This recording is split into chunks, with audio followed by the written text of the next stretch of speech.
Welcome to the Boys and Ivy Chicago Cubs podcast.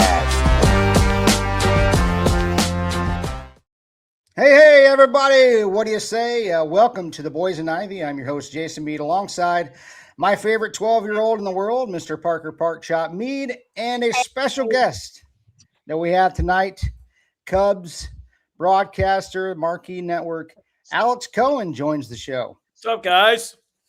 How you doing? I'm doing great. We're getting to CUBSCon, and IU's playing, and then college football championship. Just like Jason, I'm sure you expected. Years and years being an IU fan with that flag in the back. But it's been a long time, but hey, we're here and we're ready to go next Monday night against the Hurricanes. Can't wait for that. Right. Like I said, we'd like to we welcome him to the show. We thank him very much for taking the time out of his day to do this with us.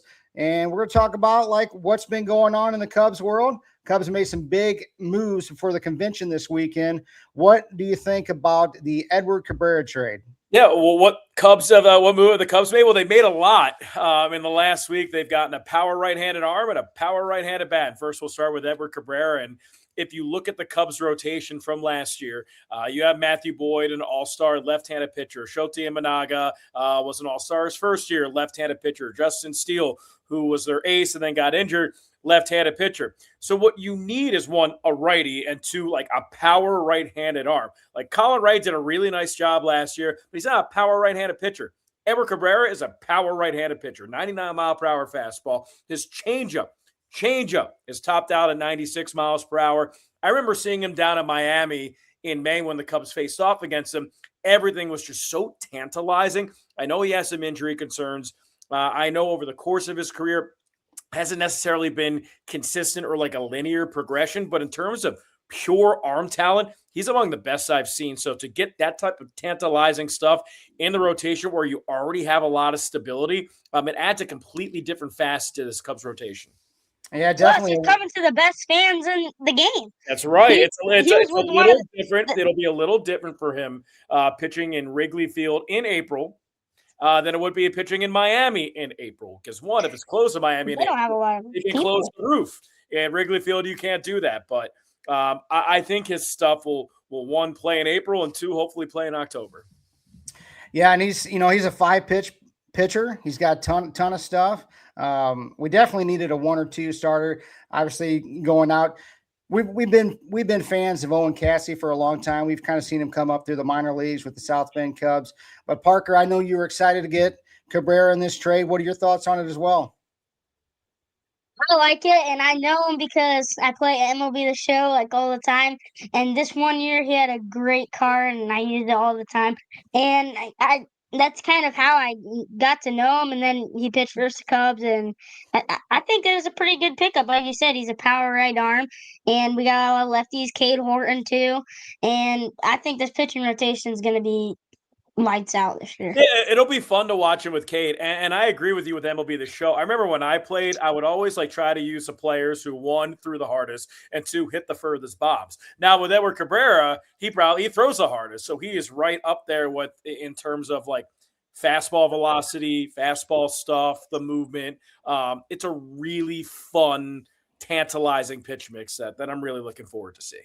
And he's a sinker baller too, so he gets a lot of ground balls. And Parker, it definitely plays well to our infield. The only thing that is a little concerning is obviously the injuries that he's had a little bit, and sometimes with his command a little bit, sometimes he falls behind and counts, and he's liable to the home run then. So besides that, I'm super excited about getting him.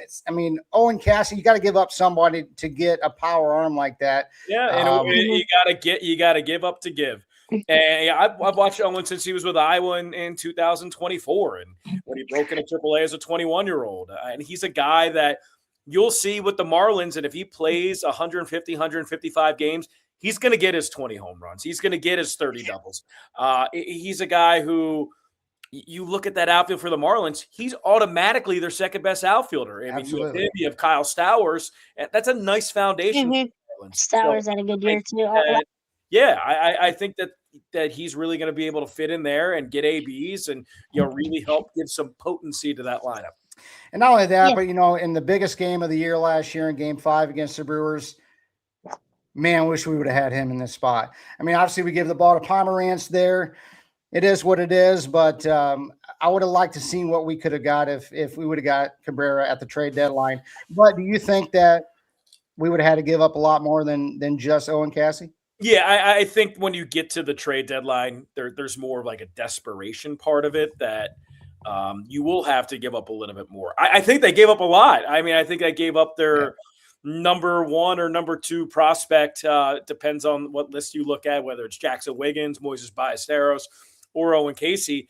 And again, he's going to be a very productive big leaguer. You're going to get 20 homers. You're going to get 30 doubles. He's going to have a big year. So I don't want Cubs fans to look and it's June and you look at the Marlins box score and Owen Casey has 11 home runs. You think, what if? Well, you got Edward Cabrera who has the opportunity to, just be a thoroughbred in that starting rotation. Just heavy sinker, hard fastball, power, missing bats, getting ground balls with the best infield in baseball. Like in terms of what you needed to add to the Cubs rotation, that is a perfect mix. It is a perfect arm. And in order to get that perfect arm, you have to give up something.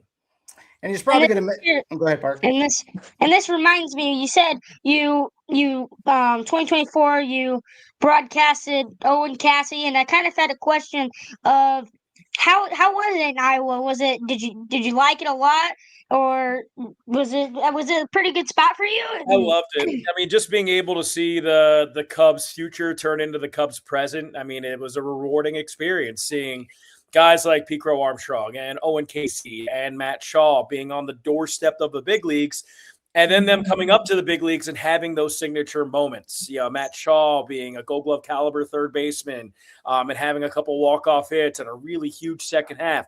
Pete Crow Armstrong becoming the first Cubs player since Sammy Sosa to go 30-30 and to do it in his first full pro season. Be able to see Cade Horton come up off an injury plague 2024 and be a borderline NL Rookie of the Year. He got robbed. He got robbed. Preacher of the choir. And then, Moises Ballesteros, Mohits or Mo Baller. And it's really fun seeing those guys, how they act, how they prepare when they're on the doorstep of the big leagues, and then seeing them come up in the big league lineup, in the big league parks. I loved it. I loved watching Owen. I'm looking forward to seeing what he does in Miami. And, us being able to keep Moises was huge too. I'm excited to see what he can do because he's got great bat to ball skills. But, going back to Cabrera, it definitely gives us a huge thing with the pitching depth right now. Mm-hmm.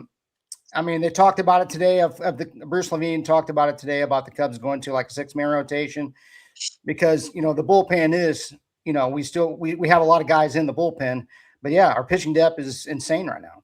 Yeah, and also you had when Justin Steele comes back and you just signed Colin Ray and you have Ben Brown and you have Jordan Wicks and you have Jackson Wiggins, your top pitching prospect at the AAA level. This is the best the Cubs have been when it comes to starting pitching depth in my time that I've been involved in the Cubs organization, which is 2018. So not only do you have the guys in the big leagues, but you have the swingmen with Ray and with Javier Assad, who we didn't talk about, and Ben Brown and Jordan Wicks, and then having a guy like Jackson Wiggins, who has front end of the rotation potential at the AAA level, one step away. I mean, it's legitimately 10 guys who you could see making starts for the Cubs this year in competitive games and being able to shut out opponents. So I think it's a really nice depth piece to have. If there's any spot to have depth at a big league organization over a 162 game season, it's starting pitching. And, we've seen it down the stretch there. We had some injuries and just what would have happened if we had Cade Horton? It is what it is, but yeah, definitely excited about the pitching depth. Obviously, I'm a big fan of the bullpen, what we've done in the bullpen too. We pretty good last year. I mean, I was kind of like iffy about giving up Kittredge back for a bag of cash, but what do you think about that, the bullpen? I just think that the bullpen is situated like it was last year. When you have Daniel Palencia, he's going to be your closer. You have Hunter Harvey, who's probably going to be your Brad Keller. And then you have Phil Maton, who's going to be your Andrew Kittredge. So the way that they've been able to sign guys and be able to, at least on paper, put them in the roles that you had guys in last year, it just situates everything really similar. I do think they have internally some options. If you're going to make Ben Brown a reliever, he's got some great bullpen stuff. He's got a hard fastball, 96 to 98 with that plus curveball. So you have the ability now to make some arms that you do have in the rotation. Oh, we're going to let you go throw the bullpen. You have Colin Ray. If you have a 6-man rotation and Justin Steele's healthy, Colin Ray's got that power 96-mile-per-hour sinker. How does that play in the bullpen in the 6th inning, in the 7th inning when you have to get that big out? So I think that they have – it's not quite an embarrassment of riches, but I think they're in a really good spot. Oh, yeah. Can never have enough pitching. Never. Second biggest move of the week was Cubs sign Alex Bregman. Super stoked about this. What are your thoughts about signing Bregman?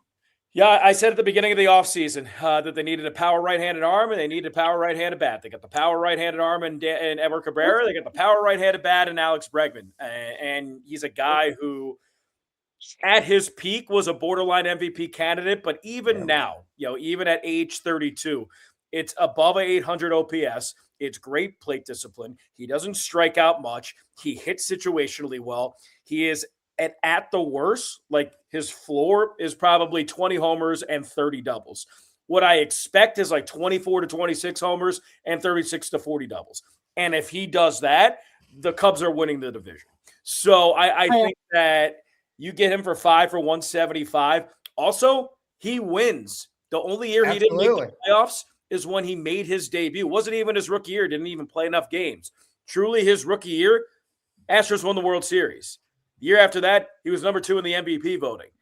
The guy wins. And I know that baseball's not an individual sport, but when you can bring that winning mentality and a guy's just like, all right, this is how we do it. This is the experience into the Cubs clubhouse. When you have young players like Matt Shaw, like Pete Crow Armstrong, like Cade Horton, it's a really important impact to be able to show those young guys, hey, this is how I did it. This is how we succeeded. This is how we're going to succeed.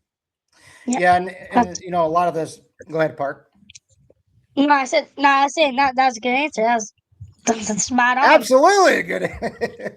But no, I think his swing's going to play well in Wrigley. I seen a spray chart of him. I think he we had 18 home runs last year, but there was a spray chart that I seen that balls that would have went out of Wrigley. I think he would have been like 10 more home runs, but I think his swing's going to swing well in Wrigley. Obviously, Windy City. A lot of the stuff from the lefties, the ball doesn't fly well in Wrigley anymore from the left-handed side. But it's all dependent. It's all weather dependent. I mean, you could get a series in Wrigley in June and the wind's blowing out, and then you have an 8-homer game like they had against the Cardinals. So you can blame Mother Nature. That was a great game. Wasn't that on July 4th, 4th of July? You got fireworks before the fireworks. Fireworks, baby. Fireworks for the fireworks, Parker. But no, it does. He does bring a lot of leadership to the clubhouse. All reports said that he was going to go back to Boston. Everything you've seen, I was like, we're probably not going to get Bregman. Obviously we talked about Bichette on the show. It'd have been good to get him too. I know it's going to cost a little bit more money, but for what we got Bregman for, it's probably half of what we're going to get Tucker for. And I think we're going to get around the same production as that we did for Tuck this year. Well, I think it also solidifies the left side of the infield. Sorry, Parker. When you have Swanson, who's there for 5 more years, and you have Alex Bregman for 5 more years, that is solidified. So everything else you can build on that. You have Michael Busch on a rookie deal. You have Pete Crow Armstrong on a rookie deal. And then you have Ian Happ, Seiya Suzuki, and Nico Horner, whose contracts are up. So to have that stability on the left side, I mean, it's really important. And also, I think a lot of it is like we've had a lot of rumors the past 2 years about like we're gonna get this guy, and we never do. Rumors, and I'm like, no. and I'm like Alex Bregman. I mean, I would love to have him because he wins, like you said.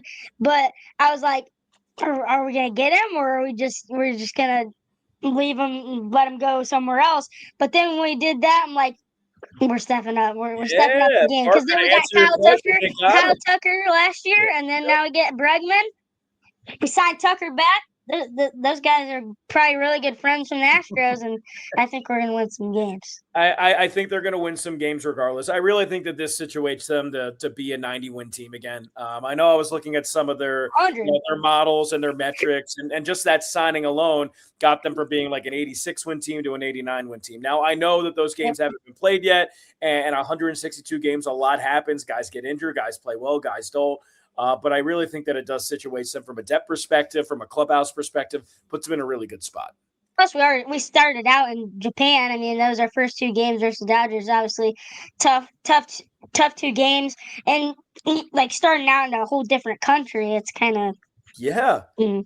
No, Park, And you bring they up and a really they good won the point. battle for like where these guys are from because again, everybody they have everyone.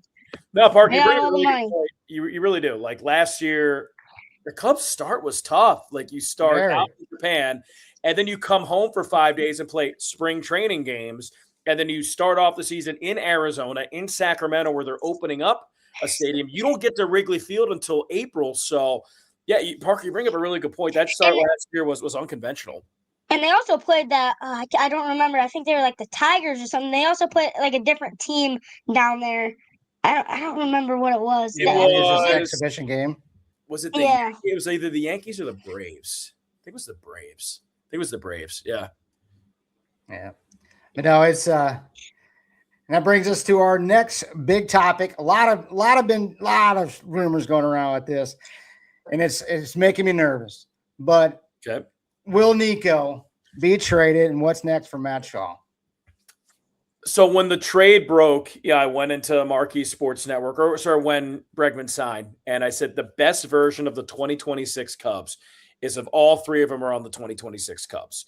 Is if Alex Bregman is the starting third baseman, if Nico Horner is the starting second baseman, and when you're giving Alex Bregman a day off at third, there's Matt Shaw. When you're giving Nico Horner a day off at second, there's Matt Shaw. When Nico Horner is moving over to short to give Dansby Swanson a day off, there's Matt Shaw playing second. Matt Shaw could also be a DH against left-handed hitters if he's swinging the bat well, or left-handed pitchers if he's swinging the bat well.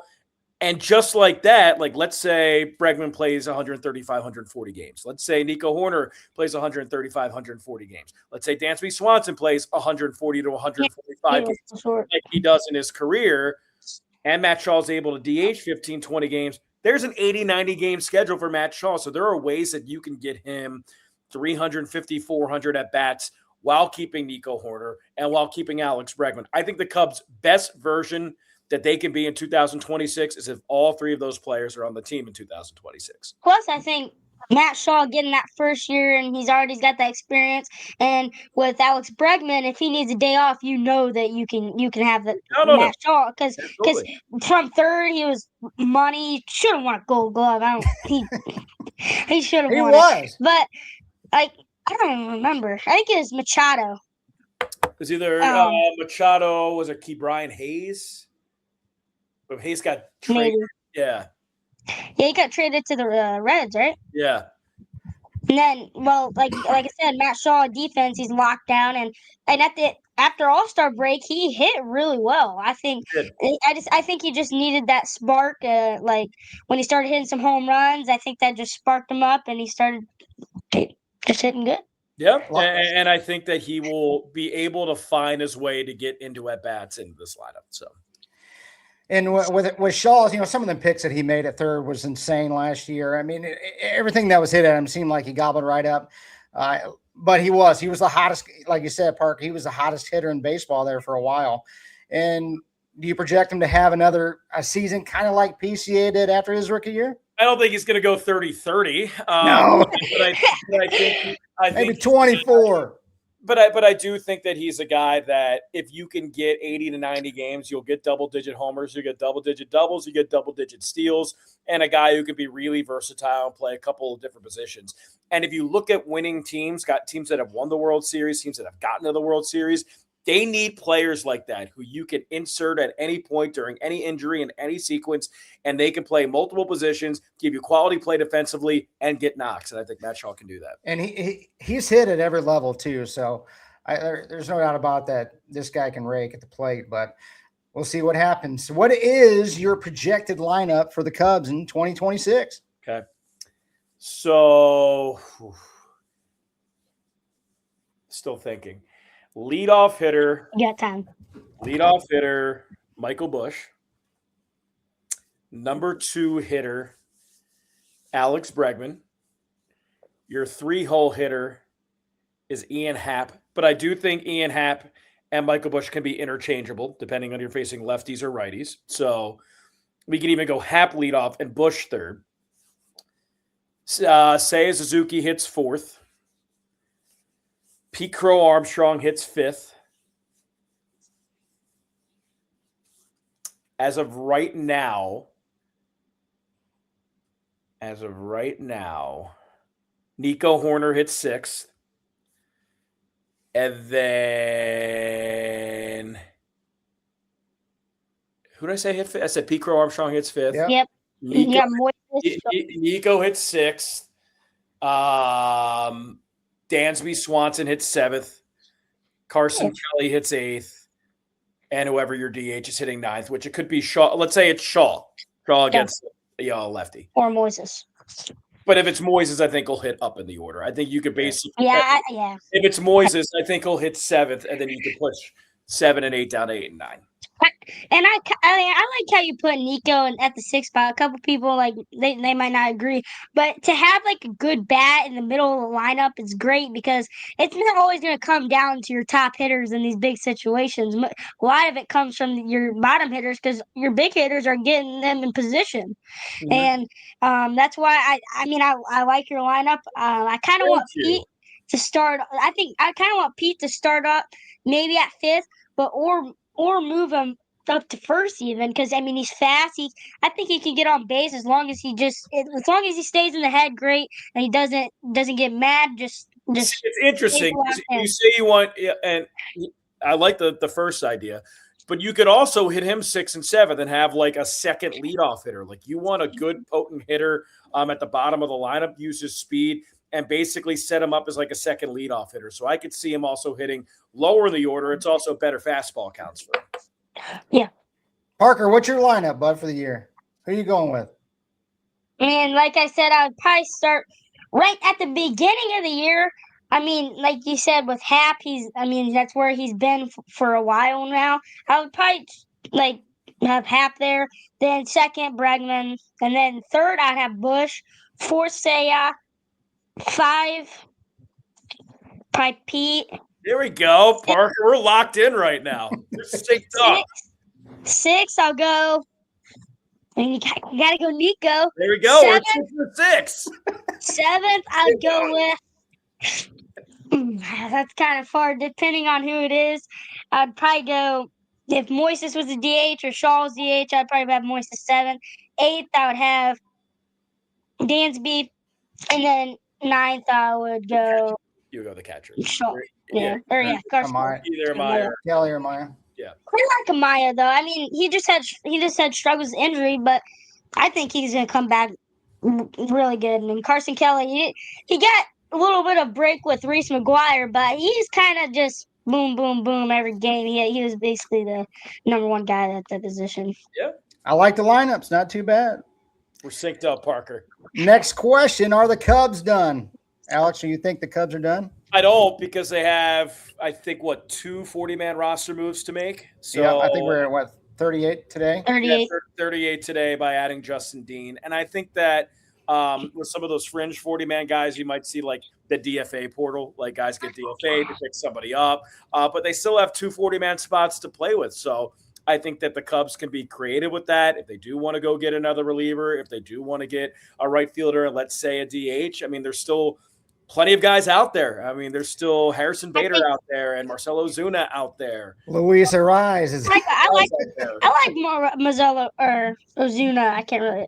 Luis Ariz, he can bat 300 every year. He's more like a Nico guy. But he can hit 5 to 6 home runs, which I think Nico had like 4 or 5 last year. Mm-hmm. But at the same time, with these hitters, you want to keep them at good average, and if they hit top of the lineup or middle of the lineup, they're clutch. If you're clutch, or we can go with Parker and say, hey, Kyle Tucker, Alex Bregman, they were teammates in Houston. Let's make them teammates in Chicago. I just think that the longer these guys go without signing, once you get into late January and February, there's more of a desperation on the player side because you're going into spring training late, and it's you have a spring training that's not as normal because you have the World Baseball Classic. So I think guys will begin to camp a little bit earlier. Any chance you think we get those guys, either Tucker or Bellinger? I would say that the longer the time goes, the better likelihood it is that they could end up with the Cubs on a short-term deal. I can imagine their agents are not longing for that. They want more years and they want higher AAVs. I think Tucker's a better chance than Cody. I just think Cody's going to get a longer deal. He's a big deal. I think Tucker would be more inclined to take a 4 or 5 year deal. I would imagine that Cody will take a 5-year deal. I just don't think that the Cubs would go above that. But again, I didn't think they'd pay 5 for 175 for Bregman. So we got a bag of peanuts for Bellinger last year. So yeah, let's see. Will the Cubs finally get over the hump and win the division? Yes. Yes. Yeah. I think they do. I really think, and it relies on a couple players. I really think if Edward Cabrera can be the Edward Cabrera of last year, that completely changes the entire scope of that starting rotation. I think bullpen-wise, some of the X factors. I think Porter Hodge needs to be the Porter Hodge of 2024, not 2025, because he's a tantalizing arm in the back of the bullpen. I think Daniel Valencia needs to be the 2025 version. Oh, yeah. And Hunter Harvey, he's a guy who, when he is healthy and when he does pitch, he pitches really well. Remember, Hunter Harvey was a former number 1 prospect in baseball a decade ago. I mean, he was a guy that was expected to be the next Justin Verlander, and injuries just cut him short, but he was able to reconvene and get into the bullpen and really succeed when he's healthy. He's got some potential. He's got some Brad Keller potential. I think if you can get Hodge and Hunter Harvey locked into the back end of the bullpen, this team could be really, really dangerous. Yeah. And since you called this one, where are we at here? This flag out earlier. What are your thoughts? You are an IU alum. How about them? Who's yours? It's nuts.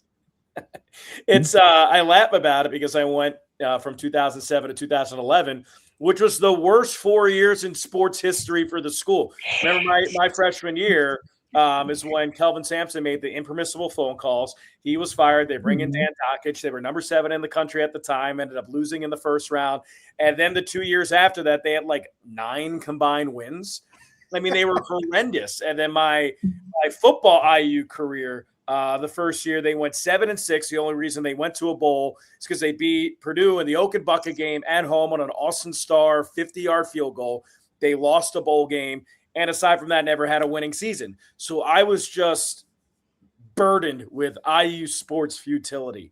And, the watch shot was the year after I graduated. But just seeing like IU football in the national championship, I'm like pinching myself. I'm like, is this real? Yeah, I know. It's insane. Simulation? And of course, here in Indiana, everybody's like, oh, yeah, right. You're just all these bandwagon Indiana football fans jumping on board now.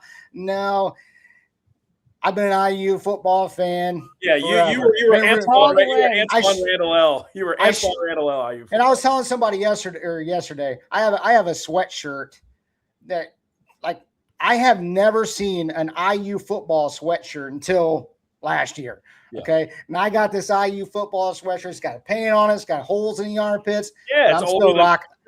I'm still rocking that thing. So, but super excited about it. What's your score prediction on the game? 100-0 IU. Let's go! I think it's going to be an absolute blowout. I honestly do. I hope you're right. I think Oregon's better than Miami. In my opinion, I do. Hey, Parker, Oregon started off kind of bad though. Parker, if you're right, if you're calling this, and our next trip is going to be to Vegas, I'm taking you with me. So did you go to? Is that or IU's got a pretty good broadcast school? Because we're both Indiana fans here, Park. So there you go. Now you can stay in state. Yeah, that's also you can save Dad. I want to go. You can save Dad some tuition money. Bloomington's awesome. They have a student radio station, WIUX, is where I cut my teeth for 4 years. I was part of the Ernie Powell School of Journalism, and now they have so many more things that students can do to get involved. So there's my recruitment pitch for you, Parker, in what, 7 years? 6 years? 6 years, yeah. Park. Yeah. Any advice? Yeah. Any advice for Park?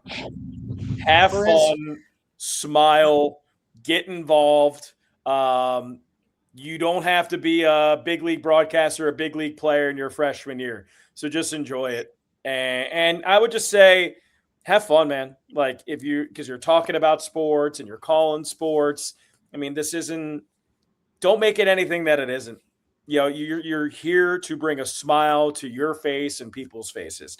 If people If you're not having fun, like let's say I'm not having fun calling a game, then more than likely people are not going to have fun listening to me, and they're not going to have fun watching. Yeah. So just have fun. This is baseball. It's supposed to be fun. Yeah, we talk about it like so. Parker's first ever Best thing in the house. first ever play-by-play was in the major league. So now, yeah, you're not shooting for the stars, are you? He's back to the minors. He's got his work. He's got to work his way back. So it's only down here. Well, I got to do a little bit of broadcasting with the high school game. That's pretty cool. And we keep this thing rocking and rolling, and hopefully we can keep it going. Parker, obviously he loves baseball. One day he wants to make it to the major leagues. Do you have a home run call if Parker Park Chop Mead ever was to hit one out on Waveland Avenue? Sure. All right. 2-2 pitch. Swinging a drive. Deep. Out to left field. That is back. That is gone. To Waveland. From the booth to the bleachers. Parker goes yard. Cubs lead 12-0. Boom, baby. off Paul Skeens. He might still be in the league by then, right? Hey, hopefully that card I got goes up too. Yeah, right. But I'll home run, pull the card out of the stock and make him sign it. Yeah. So. It is signed already. You can sign the back of the card then too, and your hat. Yeah, he got to play catch with Paul Skeens in Miami. Really? Yeah, he was I got a ball there, sign. and he asked Paul Skeens, and Paul Skeens played catch with him. So, but anyway, we just want to thank you for tuning in to the show. The best way you can get us to grow this show is by hitting the subscribe button, the like button. But we want to send a huge thank you to Alex Cohen for taking the time out tonight and doing this podcast with us. It's been a great time, a lot of fun. We could probably talk for hours about Cubs, of course, IU, the Bears, whatever. We didn't get to the Bears. Time to be alive, man. I know. But we want to thank you for for coming on the show. We can't thank you enough. And hopefully we can have you on again sometime. Anytime, Jason Parker, appreciate it. If you're down at the ballpark and I'm there, Parker, reach out. We'll hang out. We'll talk some Cubs, talk some IU, and we'll share our matching IU football championship rings. All right, we'll do that. Yes, sir. Parker, break us down. Get us out of here, bud. This is Boys and Ivy. See ya. Go Cubs, go.